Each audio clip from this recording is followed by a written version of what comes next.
दोस्तों, भारत की गुलामी और उसके 75 साल बाद जब भारत अपनी आजादी का अमृत महोत्सव मना ही रहा था कि अंग्रेजों पर राज करने वाले नए प्रधानमंत्री की घोषणा होती है और पहली बार भारतीय मूल के ऋषि सुनक नाम का एक शख्स ब्रिटेन की तख्त के लायक बन जाता है। और फिर कोहली की वापसी की खुशी के साथ ही साथ एक और खुशी पूरे देश में फैल गई कि अब अंग्रेजों को एक भारतीय चलाएगा। ये सोचने में अद्भुत सा जरूर लग रहा है, लेकिन ये हुआ कैसे और कैसे एक भारतीय महज 7 साल में ही अपनी एजुकेशन और रुतबे के दम पर अपनी हिंदूवादी छवि के बावजूद भी ईसाइयों के इतने बड़े देश का प्रधानमंत्री बन सका। तो आइए आपको इस वीडियो में तफसीर से समझाते हैं। सबसे पहले तो ये समझिए कि आखिर पिछले कुछ महीनों में ब्रिटेन की राजनीति में ऐसा क्या हुआ कि 2 प्रधानमंत्री अपने पद से हट गए।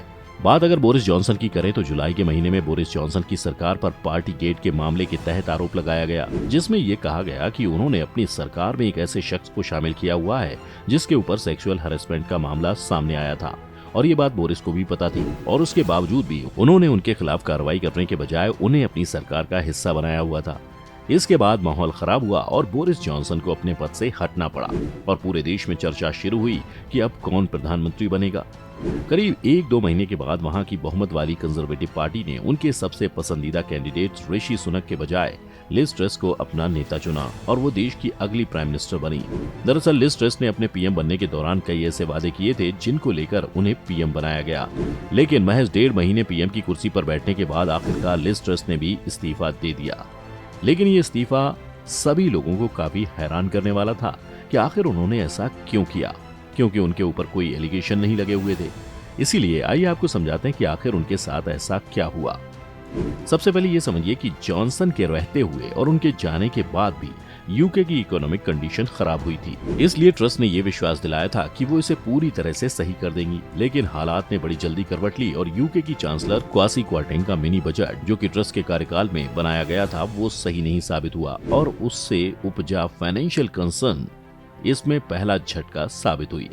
दरअसल क्वार्टेंग के बजट में 45 अरब पाउंड की टैक्स कटौती की बात रखी गई थी, जिससे लोग तो खुश हो गए थे कि उन्हें कम टैक्स देना पड़ेगा, लेकिन ऐसा करने के लिए कर्ज लेकर पैसा जुटाने का सुझाव दिया गया था। टैक्स कटौती के लिए इतने बड़े सरकारी कर्ज लिए जाने की खबर ने बाजार में हलचल मचा दी। ऐसे में हालात खराब हुए तो अपने को इससे बचाते हुए ट्रस्ट को अपने दोस्त क्वार्टेंग को पद से हटाना पड़ा और टैक्स कम करने के तमाम प्रोविजन को वापस लेने का ऐलान हुआ। लेकिन बात हाथ से निकल चुकी थी और लिज ट्रस बेहद नाजुक इकोनॉमिक कंडीशंस में आ गई थी। अब ऐसे में महंगाई का संकट और आम जीवन पर पड़ रहे उसके नेगेटिव इम्पैक्ट को रोकने के लिए देश की नजरें उन पर टिकी थी। संकट और गहराया जब ट्रस की अपनी ही पार्टी के सदस्य उनके खिलाफ बोलते नजर आए और इस कड़ी में आखिर कील साबित हुआ गृह मंत्री सुएला ब्रेवरमैन का इस्तीफा। ब्रेवरमैन ने अपने पर्सनल ईमेल से बहुत ही सेंसिटिव मसले पर एक साथी सांसद को ईमेल भेजा था, जिसके बाद उनसे इस्तीफा ही ले लिया गया। अब ऐसे में ये सारे इवेंट्स लिज ट्रस की पॉलिटिकल कंडीशन को दिन पर दिन कमजोर करते गए और अंत में उन्हें मानना पड़ा कि वो जिस वायदे के साथ आई थी उसे पूरा करने की हालत में नहीं रह गई हैं, जिसके बाद उन्होंने देश को और बर्बाद न करते हुए अपने पद से इस्तीफा दे दिया।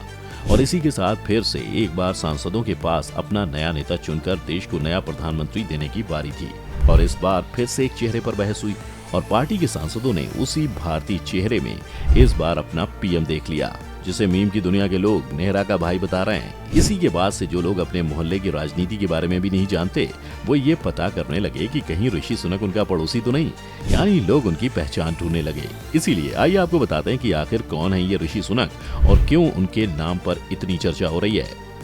तो सबसे पहले तो आपको बता दें कि ऋषि सुनक एक हिंदू परिवार से आने वाली अपनी संस्कृति और हिंदू धर्म से लगाव रखने वाले एक ऐसे इकोनॉमिस्ट हैं जिन्होंने पूरे यूके को कोरोना के बाद आई इकोनॉमिक क्राइसिस से अपने दम पर उबारा है, क्योंकि तब वो बोरिस की सरकार में फाइनेंस मिनिस्टर थे। लेकिन अगर शुरू से शुरू करें तो ऋषि सुनक का जन्म 12 मई 1980 को ब्रिटेन के साउथहैम्पटन में हुआ था, यानी वो इंडिया से जाकर वहां बसने वाले नहीं बल्कि वहीं के नागरिक हैं। ऋषि के पिता डॉक्टर और माँ एक डिस्पेंसरी चलाती थी और वो दोनों भारत में पैदा नहीं हुए थे। अब आप कहेंगे कि फिर ऋषि इंडियन कैसे हुए, तो आपको बता दें कि उनके दादा दादी गुलाम भारत के पंजाब प्रोविंस से आते थे जो अभी पाकिस्तान में है, लेकिन वो लोग समय रहते भारत से अफ्रीका चले गए। इसीलिए ऋषि के पिता का जन्म केन्या तो उनकी माँ का जन्म तंजानिया में हुआ था और बाद में वो दोनों वहाँ से ब्रिटेन के साउथहैम्पटन चले आए और वहीं ऋषि का जन्म हुआ। ऋषि सुनक ने ब्रिटेन के विंचेस्टर कॉलेज से पढ़ाई की और फिर ऑक्सफोर्ड यूनिवर्सिटी से ऋषि सुनक ने फिलॉसफी और इकोनॉमिक्स की पढ़ाई की और इसके बाद ऋषि सुनक ने स्टैनफोर्ड से MBA भी किया। इस दौरान वो यूनिवर्सिटी में स्कॉलर थे और पढ़ाई पूरी करने के बाद ऋषि सुनक गोल्डमैन सैक्स के साथ काम करने लगे और फिर वो हेज एंड फर्म्स में पार्टनर बन गए। लेकिन आपको ये जानकर हैरानी होगी कि करियर के शुरुआती दिनों में जब ऋषि पॉलिटिक्स में नहीं आए थे, तब उन्होंने 1 अरब पाउंड की ग्लोबल इन्वेस्टमेंट कंपनी को एस्टैब्लिश किया था। इस कंपनी की खासियत थी कि यह ब्रिटेन में छोटे लेवल के कारोबारों में इन्वेस्टमेंट के लिए काफी फायदेमंद थी।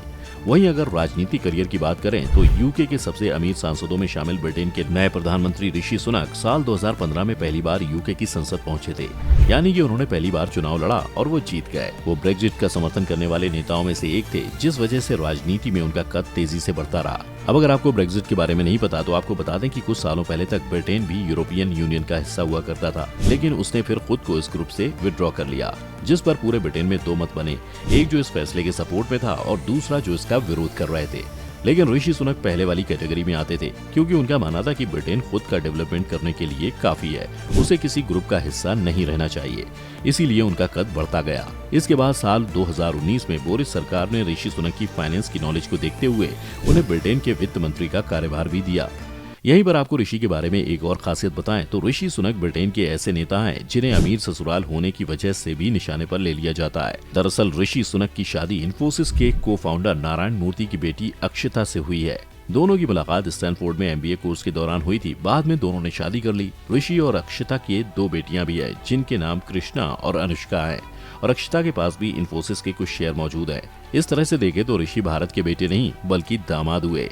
अब एक मेन पॉइंट पर आए कि कैसे महज 7 सालों में इनका कद इतना बढ़ गया कि लोगों ने उन्हें PM के तौर पर भी देखना शुरू कर दिया। तो इसका जवाब है कोरोना, क्योंकि ब्रिटेन में कोरोना की मार बहुत बुरी थी।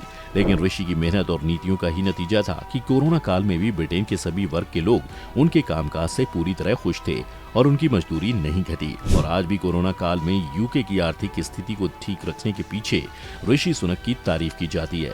और तो और वो बोरिस सरकार में काफी लोकप्रिय मंत्री रहे। उनकी लोकप्रियता का अंदाजा इसी से लगाया जा सकता है कि जब भी सरकार की कोई प्रेस ब्रीफिंग होती थी तो अक्सर वे भी चेहरे के तौर पर नजर आते थे। लेकिन जब कमान ऋषि के हाथ में है तो बतौर भारतीय हमें ये देखना होगा कि ब्रिटेन और भारत के रिश्ते में क्या कुछ नया अंतर देखने को मिल पाएगा और क्या वीजा को लेकर जो आज भी लोगों की दिक्कतें हैं उसे सही किया जा सकेगा। इसका जवाब हाँ भी है और ना भी, क्योंकि हमें ये समझना होगा कि ब्रिटेन में PM मतलब मोदी जी नहीं होता कि उन्होंने जो कह दिया वो हो गया, बल्कि वहाँ आज भी शाम को सारी फाइल लेकर किंग के दरवाजे पर PM का जाना जरूरी है। मतलब उनके बिना कहे वहाँ कुछ भी बदलाव पॉसिबल नहीं है। इसीलिए हमें ये समझना होगा कि ऋषि के ऊपर अब भी वही पावर है जो इससे पहले थी। इसके अलावा जैसा कि हमें बताया कि कहीं ना कहीं उनका कनेक्शन पाकिस्तान से भी जुड़ता है, तो ऐसे में पाकिस्तान भी शायद कहीं ना कहीं ये आस लगाए बैठा है कि उसकी डूबती नैया को कुछ सहारा मिल जाएगा। लेकिन हम आपको बता दें कि वहाँ के लोग ब्रिटेन को अपना मोहल्ला समझने की भूल ना ही करें तो बेहतर होगा, क्योंकि ऋषि की वफादारी भारत और पाकिस्तान के लिए नहीं बल्कि ब्रिटेन के लिए होगी। और वो अगर ब्रिटेन के लिए भारत और पाकिस्तान के खिलाफ जाकर कुछ भी करते हैं तो इसमें हैरान मत होइएगा, क्योंकि वो भारतीय मूल के हैं, भारतीय नहीं है। हालांकि भारत और ब्रिटेन के बीच व्यापार को लेकर सुधार की संभावनाएं जरूर बढ़ेंगी, क्योंकि भारत इस समय बहुत बड़ा बाजार तो है ही, लेकिन साथ में एक्सपोर्टर भी है और ऋषि इस बात को बेहतर समझ रहे होंगे। हाँ, लेकिन आप ये सपना देख बैठे हैं कि सुनक कोहिनूर भारत को लौटा देंगे, तो ये तो भूल ही जाइए, वरना आपके हीरे की चाहत में ऋषि की कुर्सी भी जा सकती है। अब बस भारत और ब्रिटेन के रिश्तों की बात कीजिए। आपकी इस मामले में क्या राय है हमें कमेंट करके जरूर बताएं। साथ ही वीडियो को लाइक और शेयर करना ना भूलें और चैनल को सब्सक्राइब भी कर लें।